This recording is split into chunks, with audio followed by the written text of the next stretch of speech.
In this video, we're going to be talking about contamination, OCD, and some activities to work on it. So contamination OCD is where any substance or substances can bother you for a variety of reasons. So maybe the substance is you can see it, you can feel it, or maybe you can't see it or you can't feel it. And maybe it just grosses you out or it bothers you, or maybe it's because you're thinking, oh, I don't want to mess things up for other people. Oh, it's rude to contaminate things for others. Or maybe you could find yourself thinking, oh, I don't want those substances to harm other people or myself.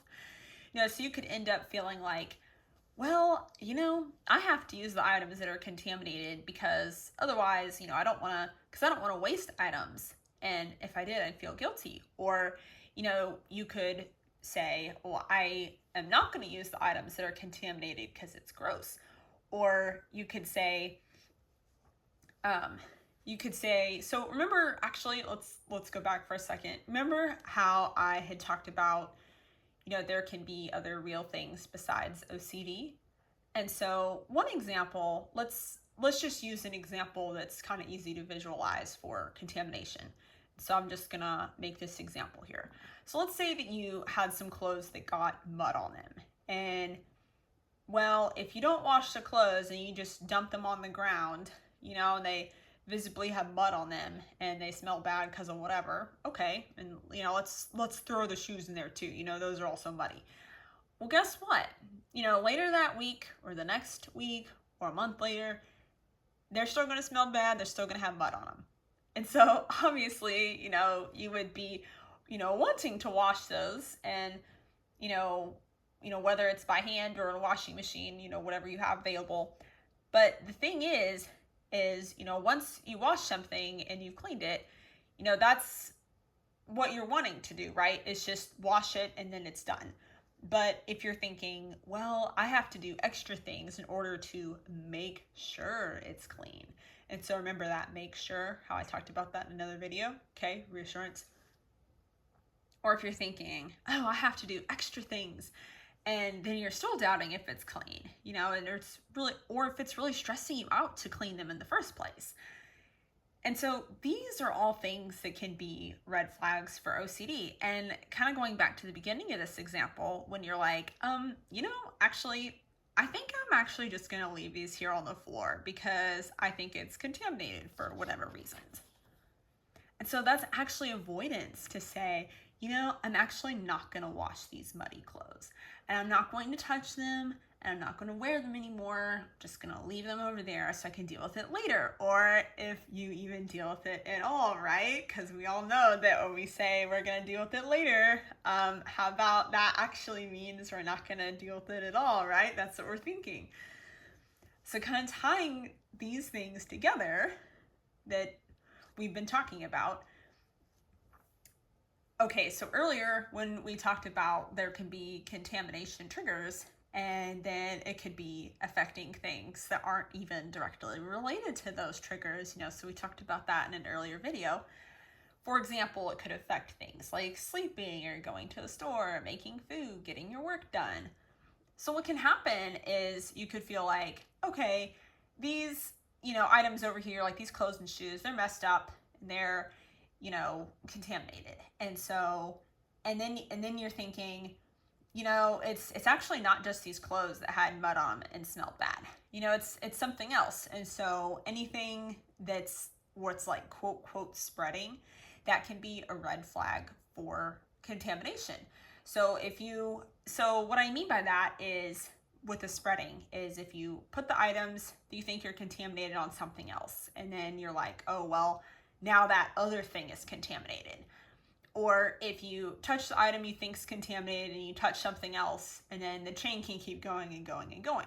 This touches this touches this is contaminated, that's contaminated. And so that's what I mean by spreading.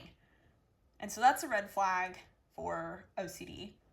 And that's actually related to another concept that people will try to do or make potentially is they'll say like, oh, here's like a safe space, where it's clean and it's not contaminated and it's not like infected or whatever words you want to use. by these things that we think are contaminated. And so we're actually not supposed to do that for OCD. So in this case, a safe space would be like doing a compulsion. It's avoiding bringing the things we think are contaminated into that space, or we're doing compulsions in order to transition from the contaminated spaces to the clean space. And so it's also a part of OCD. And then remember how earlier in a video I talked about creative thinking, quote, quote. So yeah, that's kind of what I meant by this with OCD.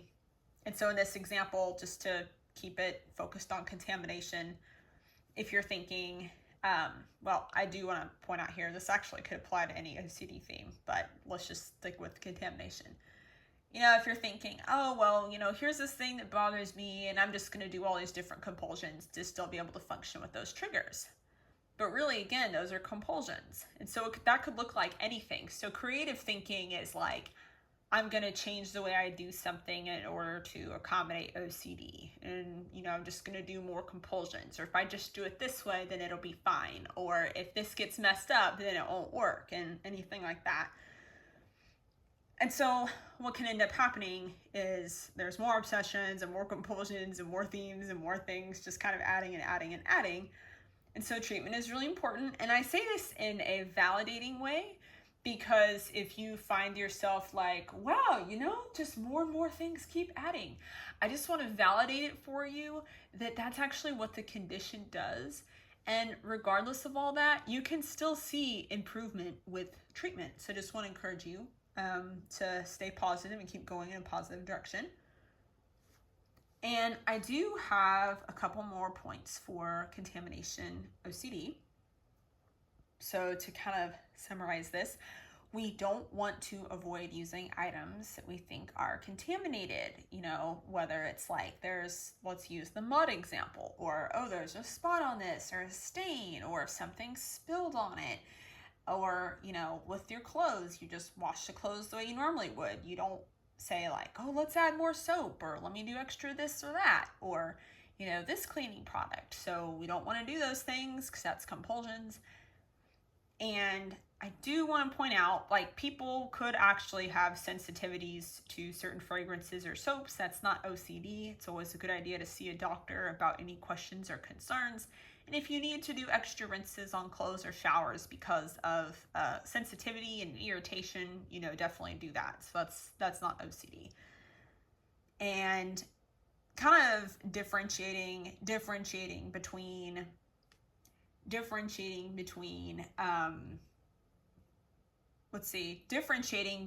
something that's typically in place versus something like OCD.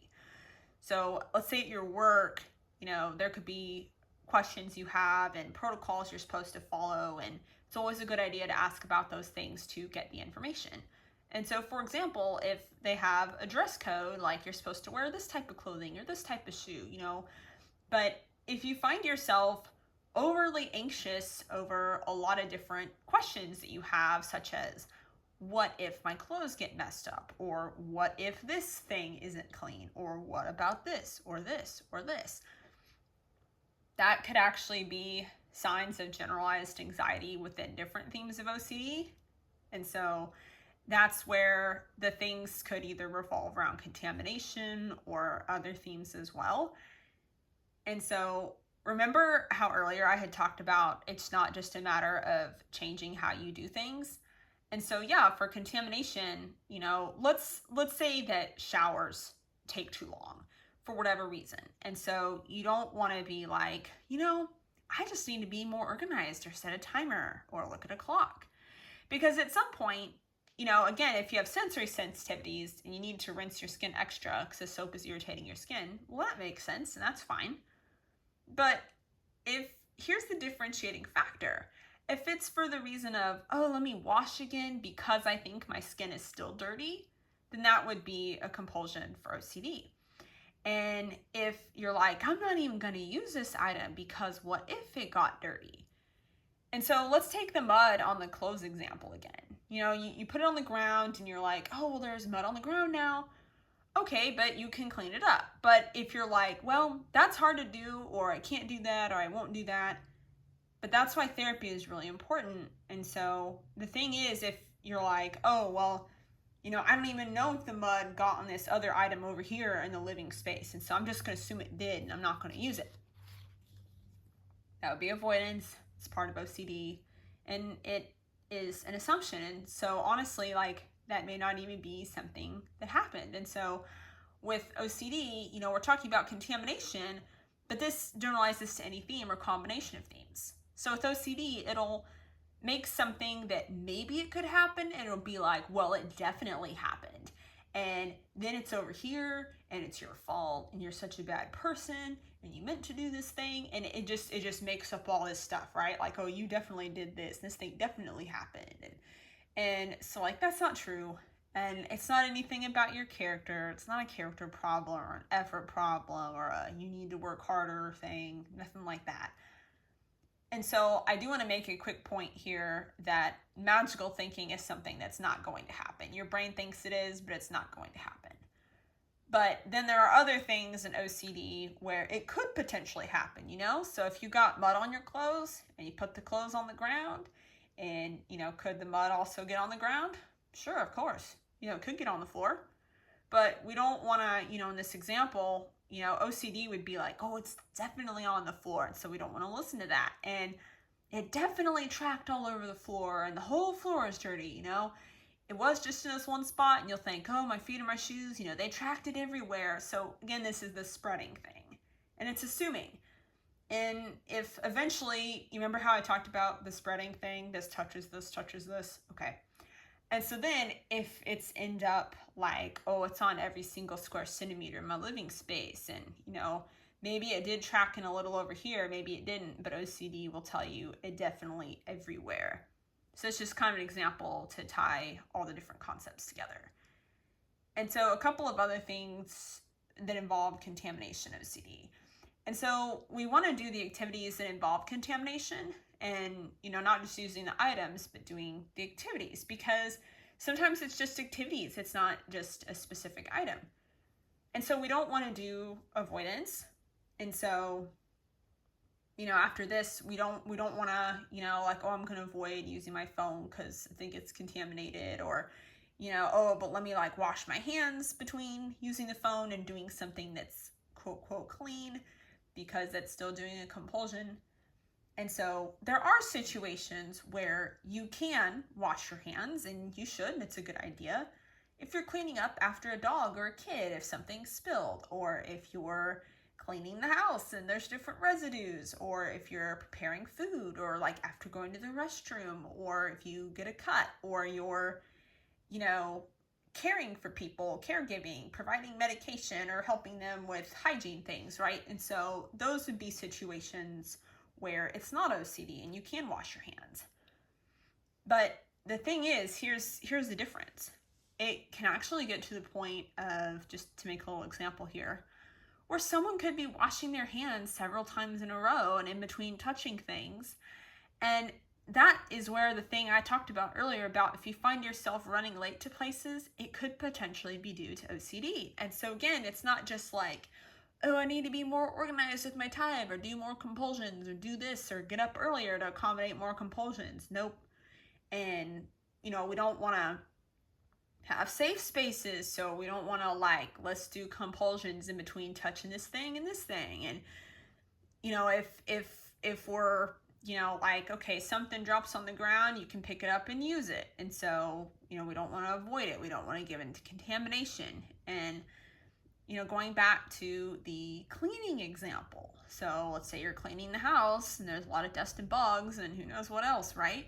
Okay, yeah, you can wash your hands, but it's not like, oh, let me change my clothes, let me take a shower and wash my hair. We don't want to do any of that. And one more point is earlier, like let's say you're at work and it's something that's potentially like generalized anxiety within different themes of OCD, including contamination. It could be like, what if something spilled on my clothes? Or what if the bathroom isn't clean? And so you may not even realize it, but like someone is like, I'm just going to avoid using the bathroom at work. Or I'm just not going to drink a lot during the day, and I'm just going to drink more at night and drink more in the morning, like more water or juice or whatever.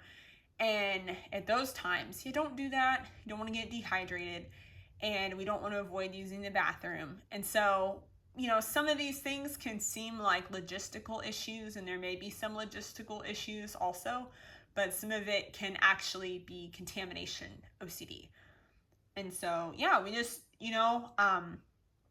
even though there's things that can seem hard, I do want to encourage you that actually a lot of times what happens is, like, before you do an exposure for OCD and response prevention, it can seem like really hard.